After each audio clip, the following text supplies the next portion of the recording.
Hey, Phantomaniacs, welcome to the newest Madballs review here in Madballs Week on the Needless Things YouTube channel. Fun for one, fun for all. Let's take a look at the newest Madball. We already know the slipcover is beautiful. I've done 2 other reviews. Hopefully you've watched them. Hopefully you liked them. You subscribed, you shared, you did the thing. Today we are taking a look at Hornhead. Now this is the standard release Hornhead. There is another version that's a repaint in very familiar colors that I'll be talking about whenever Premium DNA gets around to shipping it to me. But for now, Hornhead, one of the classic original Madballs. So let's just open it up, take a look at this figure real quick. We'll look at the beautiful art on the side. Got the cross cell on the side with all the 4 figures from the first wave here. And then on the back, accessories, figure. Great packaging. Very basic, but looks very classy and nice. Gets the job done. They've done a really nice job. And this is, I'm not sure if I pointed this out.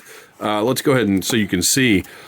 On the other reviews, it's a nice thick cardboard too. It's not flimsy stuff. Like, it feels good. It's sturdy packaging. So that's nice as well. Same thing with the plastic in the window. It's pretty sturdy stuff. So the packaging is pretty nice quality. And then the interior,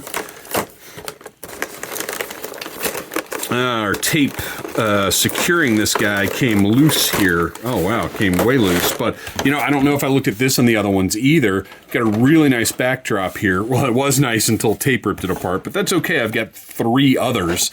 Beautiful graphics on the back. I really like the gray and the black here. Again, for such a disgusting toy line, very classy. All right, we have, just like the other 2 that we've opened up so far, which, like I said, I hope you have been watching those videos. We've got an accessory tray on the bottom with all of the goodies there. And then we've got the main figure right here.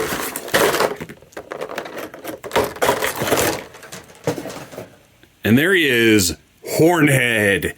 Not one of my favorite Madballs, I'm not going to lie, but he's a great design. You'll notice here the elbow turned around the wrong way. Just flip that over and you've got a much deeper bend in that elbow. And as I've mentioned in the other reviews, these guys are MADular action figures.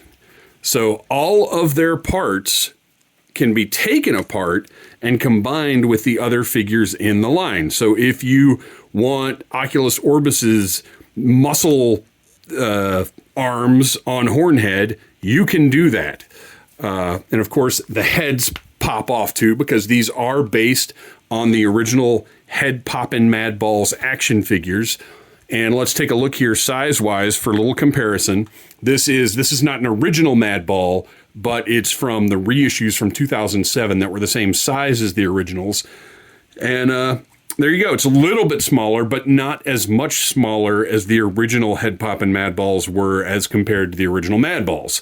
And also, I want to throw out there, I mentioned that we've gotten a few different releases of different Madballs over the years. I also want to mention Kid Robot has done a lot of really fantastic things with Madballs as well. So if you're an enthusiast, a collector for gross out toys, they've got some awesome stuff out too. So Hornhead here, you can see all of the beautiful sculpted and painted detail on that horn head, that great cyclopean eye. Look at the bloodshot paint job, how that orange is on the outside, the yellow, just really beautiful paint job on this guy. Incredible sculpt. Look at his gnarly fangs filling up that angry mouth. He's got the little hoop through his nose, but it's not just it's got a little ding sculpted in it right there. Like it's got a little bit of damage over here. This is the kind of personality and detail that made these gross out toys so appealing to us who grew up in the 80s. This is why we love this stuff so much. On the back here, you've got this big gash in his head with staples in it, and you can see the red actually underneath or in the crack and the gash. He's got these whatever these things are sticking out of his head, whether they're calcium or whatever it's supposed to be, just more gnarly detail. And then, of course, his horn. Again, beautiful sculpted detail, great paint. You've got a little gradation here where it's darker at the bottom and it goes up to the top. I'm so blown away by these figures, how wonderful they look, and the fact that they're here. There was a long process getting them here, but now they're here and they're wonderful. So let's look at his furry body, which is, a completely new addition for this guy, because, originally Madballs were literally just that. And now we've got a whole body for him, a furry body with, again, that sculpted detail, giving us physique. It's not just the hair. He's got his pecs here, a little ab business going on there. Just really amazing looking. Got some furry buttocks going on in the back with unfortunately for him, a massive gash across the buttocks with some more staples. Just incredible sculpt work. How much fun did these guys have designing and sculpting these? And then again, you've got the beautiful paint job here, bringing all of that sculpt out. Absolutely fantastic. His glossy black claws and then toenails or toe claws. And then underneath, it's funny, I noticed this. You can see over here, just off camera over here, but you can see right here, this is where Bruise Brother was standing. And you can see his little boots have heels and soles, and it's the same thing with this guy. Just all of the detail under the foot is fantastic as well. I absolutely love these figures, and I want to get more product from Premium DNA because these really are just phenomenal. Articulation-wise, you can see tons of articulation on this guy for what he is. I mean, look, they could have made just a figure that didn't even, or, maybe had 5 points of articulation, or maybe had none, and the ball just clicked onto a vinyl body, but they didn't. They made this fully articulated figure that just looks so fantastic. And actually, looking at him now, this guy's even a little reminiscent of like where the Wild Things are or something, except it would be where the grotesque mutilated things are. So let's take a look at the accessories that came with Mr. Hornhead. You've got a tray here with a protective tray on top to keep everything in place. And then it all just easily dumps right out there. No fuss, no muss. We've got an assortment of hands.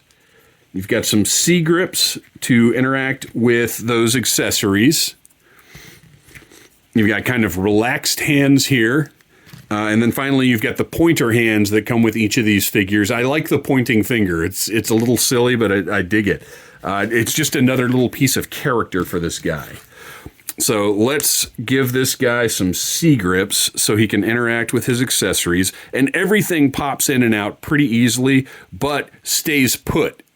See, it's grabbed a hold there. It's not just falling out all over the place. All right. Okay. That happens a lot here on Needless Things. As soon as I say, this pops out very easily, something will give me a little trouble. There we go. He's got a couple of C-grips in place now. So he can hold his spiked club with the Cyclops, or this one's not a Cyclops, this has just got a horn through it, but a skull, all kinds of red nastiness, presumably the blood of one of his victims or opponents or whatever the case may be. You got a tooth embedded there, a couple of nails you can see, and again, the paint is just phenomenal. Every bit of detail is painted. The grain in this green wood, you can see has a wash there to bring all of that out. Just, I love this stuff. This is my wheelhouse. You've got a turkey leg covered in nastiness. You've got some roaches and worms all over it, and of course a big bite taken out of it, because roaches and worms are not going to stop Hornhead from eating his turkey leg. Little bone sculpted here. Looks like we got a little bit of paint slop or something going on right there. But honestly, I'm just not too worried about it because this is a pretty grotesque item anyway. Who's to say what kind of nasty colors and whatever should be all over it? And then finally, what to me is the greatest weapon in the bunch, possibly in this whole first wave, it is a flail with his own head on it. I think this is incredible. Again, beautiful sculpt. The paint, it's not just one color. You can see there's some shading. There's a wash on there. It looks fantastic. And then you've got an actual metal chain, and then the handle or grip or whatever. Okay, look at this detail. So you see this little plate here with the 2 screws in it. It's because there is a crack sculpted going all the way around where this thing broke. I mean, it's not actually broken, obviously. It's part of the sculpt, but part of the story of the toy, I guess, is that this handle broke at some point. He taped it back up, because you can see the tape goes across there, and then put this little plate on it and screwed it to keep it back together. And then these spikes, again, more paint. They could have just had this little collar here be this silver color, but they painted the spikes as well. Absolutely fantastic.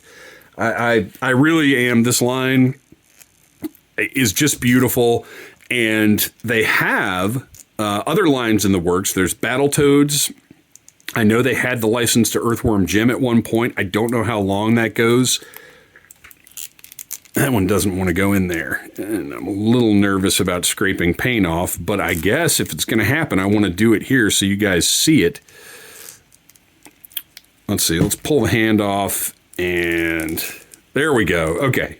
So with that one, this is thicker than this, so it's easier to squeeze it between his fingers than to slide it into his hand. And we'll pop that hand right back in there, and he has got the just one of the coolest weapons ever, quite frankly. And then I guess we'll give him, because I'm not a big dual wielding guy, and as much as I love this club, I feel like he would definitely eat a turkey leg while he was in combat. So let's give him this turkey leg in the other hand. It might be a little trickier to get in because he's got these pointy claws to deal with. There we go. We'll slide that turkey leg in there. So he's taking a bite of his turkey leg while he's getting ready to cave somebody's skull in with the steel spiked likeness of his own face. You guys, this is a fantastic figure. Great toy storytelling, I guess, is a thing. And this guy, his accessories, everything about him tells a story. I recommend to you guys, find Premium DNA. If you can order from their website or Big Bad or Entertainment Earth or wherever, get your hands on one of these figures and just see how much fun it is, how great they look, how hefty they are. This is a fun, beautiful toy line that I'm very excited to have in the Phantom Zone here. So there you go. Thanks for watching. Please like, subscribe, share, and stay hungry. Smash that like button if you like needless things.